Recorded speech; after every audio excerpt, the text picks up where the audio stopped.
Well, there's that. Jets beat the Dolphins 40-17. Definitely not the type of game I had in mind coming off of that loss on primetime.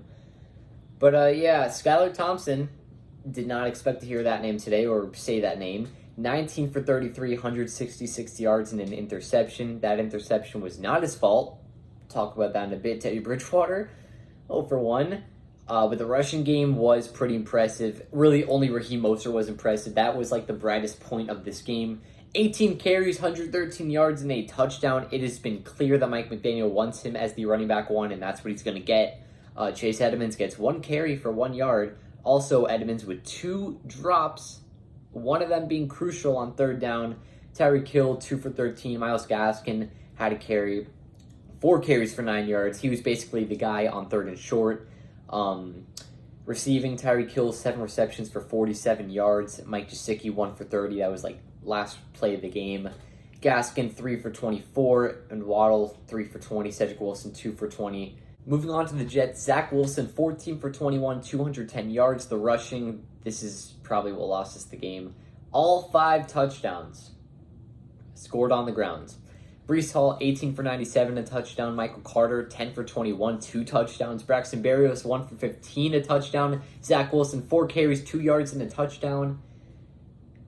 Breece Hall in the receiving game, 2 receptions for 100 yards.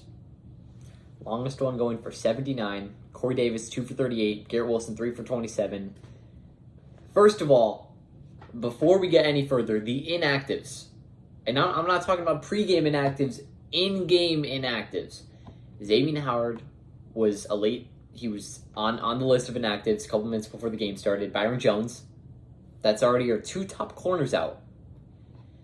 Obviously, quarterback number 1 in Tua Tagovailoa. We'll get to the first play of offense. Teddy Bridgewater was out for basically the game. It was injured on the first play of the game. Austin Jackson didn't play in this game. Teron Armstead left in the second quarter.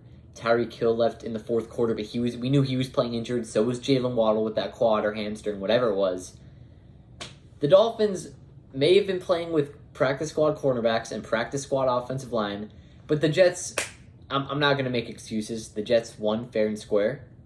They got to win. All I'm going to say is just wait till you come down to Hard Rock Stadium for the last game of the season. It's definitely going to be a bit harder for that one. But we'll start with that first play of offense. The Jets, we forced the Jets to actually punt. But obviously not great field position. We were at like our own 2-yard line or something. And then Sauce Gardner gets through the hole. It comes through the edge, and there's just untouched.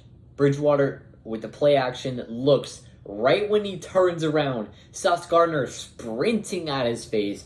He kind of throws it, and it's not grounding. It's not grounding. There was a running back in the area that's an eligible receiver, but it looked like Sauce Gardner hit his elbow, and then Bridgewater obviously fell back, whatever, hit his head. And apparently, a spotter said that he stumbled or something while getting up, and he was not allowed to return to the game because of the new rules that were put in literally like less than 24 hours before the game, which really sucks. But considering that it was our own player that forced those rules to come into hand, it kind of makes sense that, Bridgewater was forced out of the game. But that brought on Skylar Thompson into this game, who I was obviously a big fan of in preseason. Don't have all the stats, but I think he threw 5 touchdowns in preseason in those 3 games. Was impressive in that, the Bucks week 1 recap. I was like, Skylar Thompson, like, he's going to make the roster. Then week 2, I was like, this guy's good. Week 3, I'm like, this guy's really, really good. Like, he's going to make the roster 100%. And he did, and he gets his first NFL experience, and it didn't go great. But Skylar Thompson, now moving the topic to him, he played all right. I'm not going to say he played terrible. It's his NFL debut. He's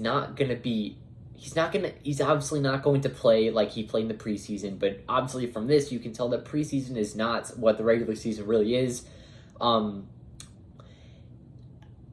There was a lot of mistakes that he made. There was a nice pass to Tyreek down the sideline that Tyreek really baited Sauce Gardner to he slowed down and then he sped up, and it was basically he drew the pass interference.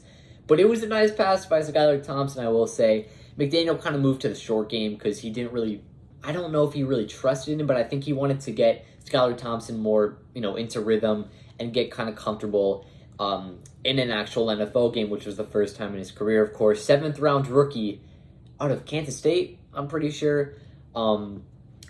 Obviously a great pick because how he played in the preseason really showed what his talent can truly be.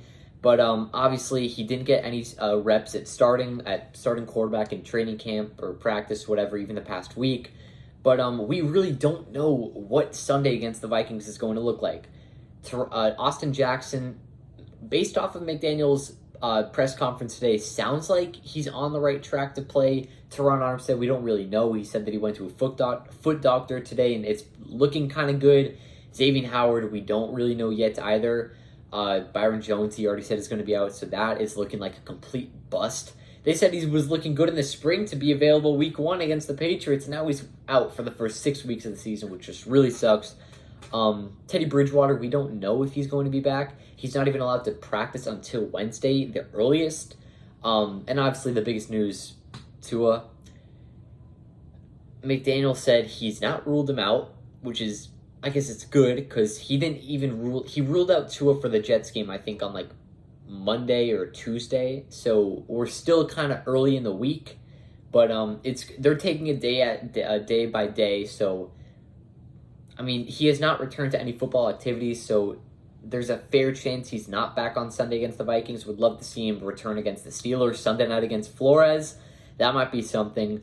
But yeah, I know a lot of people are quick to blame this game on the defense. I'm kind of as well. But if you really want to go into this game, halftime, it is a 14-19. The Dolphins come down first drive of the third quarter and kick a field goal. Jason Sanders, though, it was late in the third quarter where he missed a field goal. Jason Sanders has not been great this season. Sure, he can get the gimme 20-yard, 30-yard, 40-yard, but when it gets beyond the 45-yard range, that's when I'm honestly worried, because there's been times this season where he's just let our team down. He cannot convert on these easy field goals that he should be making. That missed field goal led to the Jets getting a touchdown. Then, obviously, first play from scrimmage, Skylar Thompson fumbles. The Jets score right away. So, really, I want to count this game as a one-possession game. It was kind of like the Bengals game where it really was one possession, but towards the end of the game, they scored another late touchdown. But in this one, you missed the field goal. The Jets are already down. Need to see where. The Jets are down at their own 35-yard line. So, I guess it's not, the best field position, but still they were able to drive down and get the touchdown there. And then obviously from the fumble, they get the ball at our own 5-yard line. They convert on the first play. And then we go down, and then obviously we go for it because we're down 3 possessions at that point. They don't get it, or we don't get it, and then the Jets are already at our 30-yard line. So at that point, it's basically game over. Like I said, I'm not going to take this win away from the Jets because we beat the Bills. They had a ton of injuries. It wasn't their best 2 corners and their top 2 quarterbacks, and they're both their top, but still, I'm going to give it to the Jets. Like I said, all I'm going to say is wait till you're back down in Miami. If we get any updates on what Sunday's game against the Vikings is going to look like at the quarterback situation with Teddy, Tua, Skylar's obviously going to be active, but if we get any news on Teddy or Tua playing or being questionable or anything like that, I'll probably be making a video, short one. But yeah, 40-17, Jets win. Dolphins drop to 3-2. Right now we're third in the division because the Bills are 4-1.